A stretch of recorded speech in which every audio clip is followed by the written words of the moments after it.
কাতারের রাজপরিবারের বিশেষ এয়ার অ্যাম্বুলেন্স, যেটিকে অনেকে বলেন আকাশের ভাসমান আইসিইউ। জটিল রোগীদের নিরাপদে দীর্ঘ দূরত্বে নেওয়ার জন্যই আলাদাভাবে তৈরি এই বিমানটি। আর ঠিক এমন এক বিমানেই লন্ডনে নিয়ে যাওয়া হচ্ছে বিএনপির চেয়ারপারসন খালেদা জিয়াকে।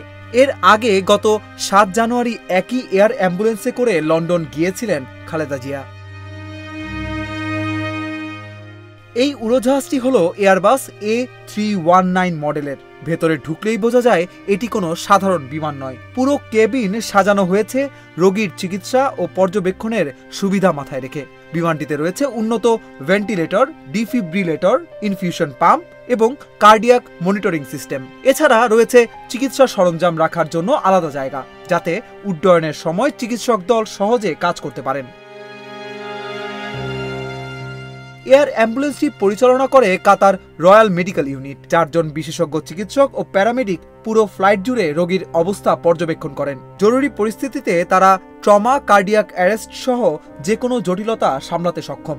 বিমানটির কেবিনের চাপ, তাপমাত্রা ও শব্দ নিয়ন্ত্রণ ব্যবস্থা এমনভাবে তৈরি যাতে রোগী শান্ত ও আরামে থাকতে পারেন। দীর্ঘ দূরত্বে ওড়ার ক্ষমতা, ছোট রানওয়েতে নামতে পারা আর পূর্ণাঙ্গ চিকিৎসা ব্যবস্থা সব মিলিয়ে মুমূর্ষ রোগীদের ভ্রমণের জন্য এয়ারবাস A319 তথা কাতারের এয়ার অ্যাম্বুলেন্স অন্যতম নির্ভরযোগ্য পরিবহন।